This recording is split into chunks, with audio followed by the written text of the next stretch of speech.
Bueno, hola, buenas tardes, ¿cómo les va? Soy el profesor Barragán Javier de Anatomía.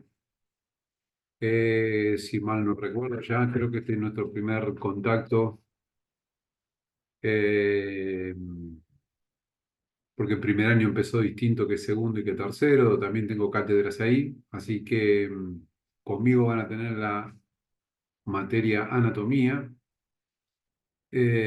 Justamente la semana pasada me vengo recuperando de el dengue, así que bueno, en esta primera oportunidad les voy a dejar una breve video de la unidad uno ya como para poder empezar, y próximamente cuando nos veamos en forma presencial les voy a contar un poco mejor sobre cómo es la materia, exámenes y cuáles son los temas para dar y demás cuestiones eh, administrativas y que tienen que ver con el desarrollo del contenido. Así que bien, yo voy a salir un poco del video, eh, les voy a pasar por WhatsApp, ya tuve contacto creo que con los tres grupos de anatomía, así que voy a enviarle al delegado ya la primera clase, ¿sí? Introductoria. Muy bien, entonces, como les decía, vamos a ir avanzando con esto hasta que nos veamos y charlemos mejor la primera clase en forma presencial. Muy bien. Rápidamente, un poco entender de qué se trata la anatomía, para qué nos va a servir al profesor de educación física de anatomía. Es la base de primer año para poder entender después fisiología del ejercicio, que es qué le pasa al cuerpo cuando hago ejercicio, y sobre todo análisis de las acciones motoras o biomecánica, como quieran llamar, que es que cómo se mueve el cuerpo. Entonces, para entender todo eso necesitamos saber cómo está constituido un cuerpo, que es más o menos de lo que se trata la anatomía. Cuando nos veamos en forma presencial, les voy a detallar un poco más objetivos, alcances y profundidad de la anatomía que no termina nunca de estudiarse, ¿sí? Muy bien. Entonces, rápidamente, anatomía es una rama de la biología que estudia la forma y la estructura del organismo vivo y la relación que hay entre las partes. Sobre todo esto, chicos, ¿sí? ¿Qué forma tienen las distintas partes que forman, que tienen las estructuras del cuerpo? ¿Qué forma tiene el hueso? ¿Qué forma el músculo y los nervios, las arterias?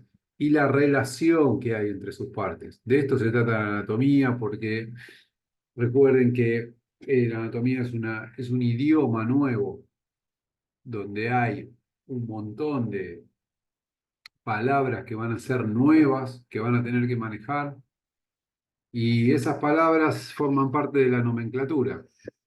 De la misma forma que si estudio inglés hay palabras que son así y se estudian de una forma, acá en la anatomía es igual. Entonces, lo que importa es el estudio de las relaciones, porque nosotros vamos a definir dimensionalmente algo y vamos a decir que el glúteo está en la parte posterior. Vamos a decir que el trapecio es superior el músculo trapecio es superior al músculo glúteo. Vamos a decir que eh, la rodilla es caudal a la cadera y toda esa nomenclatura habla de la relación que hay entre las partes. Entonces, la base es la anatomía, luego estudiamos la anatomía funcional o biomecánica, que es cómo se mueve el cuerpo, ¿sí? Bien.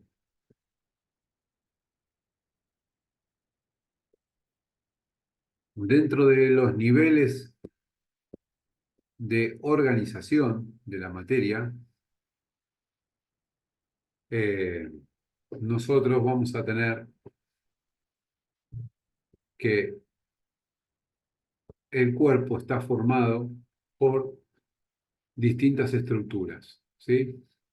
Estas estructuras, si bien vamos a llegar al cuerpo humano, ¿sí? El cuerpo humano, vamos a ir de atrás para adelante. El cuerpo humano está formado por varios sistemas o aparatos, ¿sí?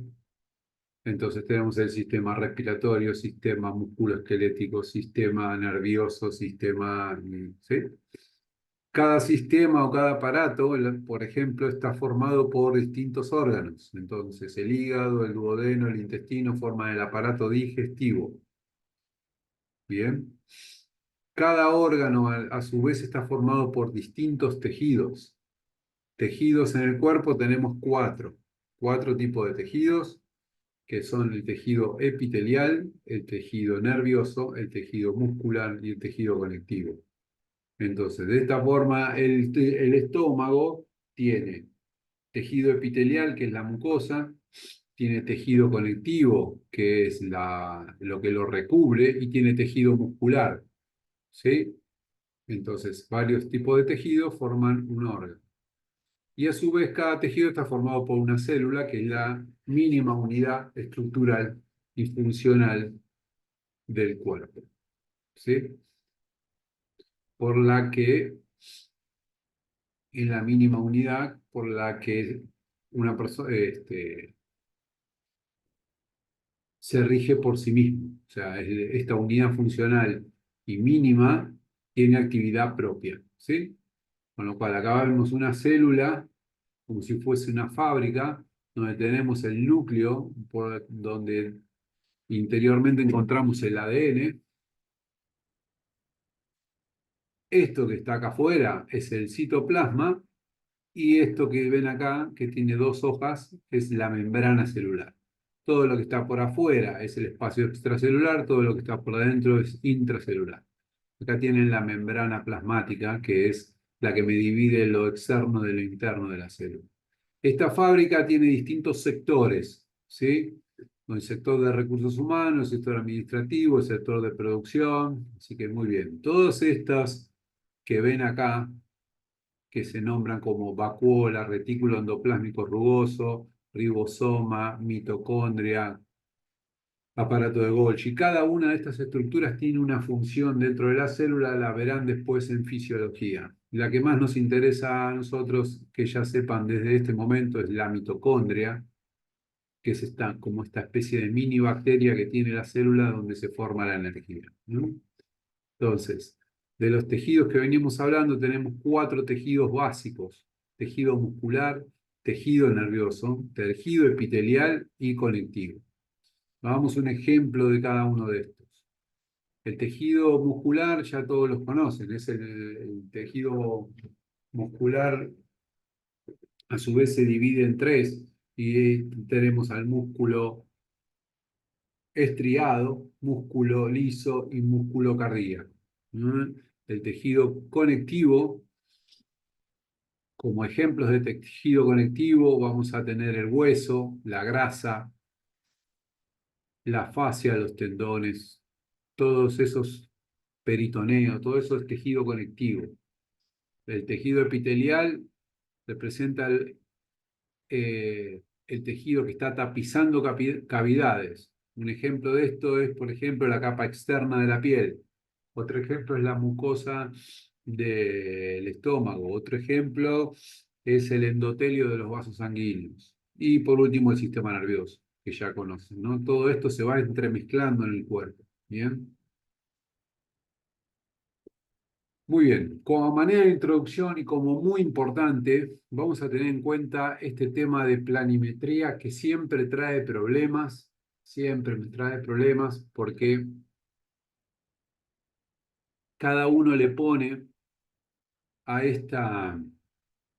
a estos planos y ejes para entender cómo es la anatomía, cada uno le pone un nombre distinto. Por eso es importante ponernos de acuerdo. Sé que muchas veces en el ingreso llaman a un plano distinto o similar al eje y ahí vienen los problemas. Les pido por favor que no estudien de memoria esto, sino razonando y entendiendo. Bien. ¿Para qué nos va a servir esto? Para determinar después cómo se mueve y cuál es el movimiento que se realiza en cada parte del cuerpo. Entonces, nosotros vamos a tener tres planos y tres ejes en el cuerpo. ¿Sí? Acá les muestro los tres planos y los tres ejes. Muy bien. Entonces, vamos a anotar desde ahora y tengamos en cuenta para que después no lo pongan con otro nombre y no quede mal para el examen, los planos y los ejes con un solo nombre. No le pongamos varios nombres porque se van a hacer mucho lío. Entonces, yo tengo primero esta esta posición que ven la persona es lo que se conoce como posición anatómica o imagen anatómica. ¿Qué significa esto? Que la persona está de frente, parada y con la palma de las manos para adelante. ¿Sí?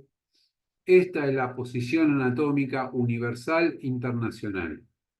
¿Por qué se determina así? Porque una persona en Argentina, en China o en Francia, si yo hago una descripción anatómica, tiene que ser la misma y tiene que ser entendible para todos.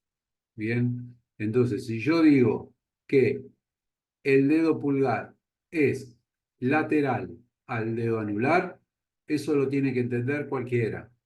En cambio, si yo pongo la mano de frente o para el costado, o me pongo sí, con la mano en otro plano, no se va a entender lo que digo. Entonces, esta posición con la palma de las manos para adelante y los brazos abiertos es la posición anatómica. Bien, de acá surge la resolución de cuáles son los planos y los ejes. Entonces, respecto de esta posición, vamos a nombrar que si yo tengo un plano, primero vamos a decir esto, para que lo tengan en cuenta y lo anoten. El plano siempre es en dos dimensiones. Una, dos. ¿Bien? ¿Cómo es el eje respecto del plano? Bien, el eje respecto del plano siempre es perpendicular. Quiere decir que si yo tengo este plano al que llamamos plano horizontal, no pongan transverso. Este es un plano horizontal porque está paralelo al piso, ¿sí? Este plano horizontal me divide a la persona en una parte superior y en una parte inferior. Por lo tanto, si yo tengo el plano horizontal, voy a tener un eje que es vertical o, si quieren, supero inferior. Pero me parece mejor decirle vertical. Entonces, lo repito, siempre el plano es perpendicular al eje. El eje atraviesa el plano de un lado al otro. ¿Bien? Entonces, si yo tengo este eje que va de arriba para abajo, ¿sí? Así, atraviesa el plano, el eje es vertical y el plano es horizontal, ¿cuál es el movimiento que hace esta persona? Bien, siempre el plano se mueve alrededor del eje. El eje queda fijo y lo que se mueve es el plano. Por lo tanto, en este plano horizontal y eje vertical, el movimiento es rotación izquierda, rotación derecha. Es como si ustedes están parados de frente y quisiesen mirar para la izquierda, rotar la cabeza, mirar para la derecha. ¿Sí? Ese es el movimiento que se da en este plano y eje. Pasamos al otro. Si yo estoy parado de frente en un plano frontal, este era horizontal, este es un plano frontal, me divide el cuerpo en una parte anterior, que es lo blanco, y una parte posterior, que es lo naranja. ¿Sí? Si el plano es frontal,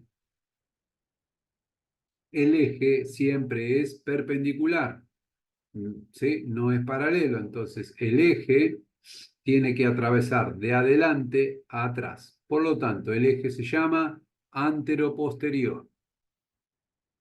Entonces, de la misma forma que hicimos con esto, para esta persona que tiene un plano frontal que divide el cuerpo en anterior y posterior, y el eje pasa, vamos a suponer, por el ombligo desde adelante hacia atrás, entonces el eje es antero-posterior, ¿qué movimiento va a hacer la persona? Se va a inclinar hacia la izquierda y se va a inclinar hacia la derecha, ¿sí? Entonces, el movimiento es inclinación izquierda, inclinación derecha, o vamos a ver después que se llama aducción, abducción. Por último, el plano sagital me va a dividir a la persona en una parte izquierda y en una parte derecha. Si el eje es perpendicular, el eje tiene que atravesar el plano, lo va a atravesar de izquierda a derecha o de derecha a izquierda. Entonces, llamamos plano sagital siempre eje látero-lateral, ¿sí? En este plano, ¿qué movimientos se hacen? Flexión y extensión. ¿Mm? Como si quisiese mirarme el ombligo y como si quisiese mirar para atrás, en este ejemplo. Pero después lo vamos a ver con todos los cuerpos, con todas las partes. Bien, espero que haya quedado claro lo del plano y el eje. ¿Sí? Como les decía anteriormente, nosotros vamos a tener términos de orientación en anatomía para poder definir que algo está atrás, adelante, a la izquierda, a la derecha y poder ubicarnos. Entonces, esta nomenclatura, vamos a tener toda esta nomenclatura dentro de la anatomía que llamamos craneal, cuando algo está cerca de la cabeza; caudal, cuando algo está cerca de los pies; proximal, cuando está cerca de la línea media; distal, cuando está lejos de la línea media; ventral, cuando está en la parte anterior del cuerpo; dorsal, cuando está en la parte posterior del cuerpo; interno, cuando está más cerca de la línea media o medial; lateral, cuando está más lejos de la línea media. Y por último, algo que es superficial y algo que es profundo. Por ejemplo, en la espalda tenemos 4 capas de músculos, de los cuales podemos decir que el trapecio es un músculo superficial al romboides, ¿bien? Para poder ubicarnos, a manera de ejemplo. Muy bien, acá tienen otra vez los planos y los ejes, ¿sí? Eh, pero creo que quedó bien claro y explicado en la versión anterior. Esta unidad es bastante cortita, ya después la otra es un poco más larga, la unidad 2. Muy bien. A ver qué tenemos acá. El centro de gravedad del cuerpo. El centro de gravedad del cuerpo, que es este punto que ven acá, está por delante del sacro, que es este hueso, y es como el punto de intersección de todos los planos del cuerpo, digamos. El centro de gravedad es el punto donde se resumen todas las fuerzas del cuerpo. Eso lo vamos a ver después en biomecánica. Bien, y se encuentra por delante, dentro de la pelvis, por delante de la sacra 2. Bien, creo que no tenemos más nada. Acá tenemos lo que les decía antes al principio, ¿sí? Ven que acá dice plano transverso, no digamos plano horizontal, eje vertical. Por favor, anótenlo bien para que después no surja lío, porque después me dicen el plano longitudinal y está mal. Plano horizontal, eje vertical. Entonces, el movimiento es rotación. Plano frontal, eje antero-posterior, el movimiento aducción, abducción o inclinación. Plano sagital, eje látero-lateral y el movimiento flexo-extensión. ¿Sí? Bien, es una breve introducción de la unidad 1 de referencias. La próxima clase ya les voy a ir dejando, que empezamos por la unidad 2, que es más larga, empezamos con huesos y articulaciones. Y bueno, espero que nos veamos pronto en la clase presencial para poder charlar un poco mejor de la materia. Bueno, les dejo un saludo.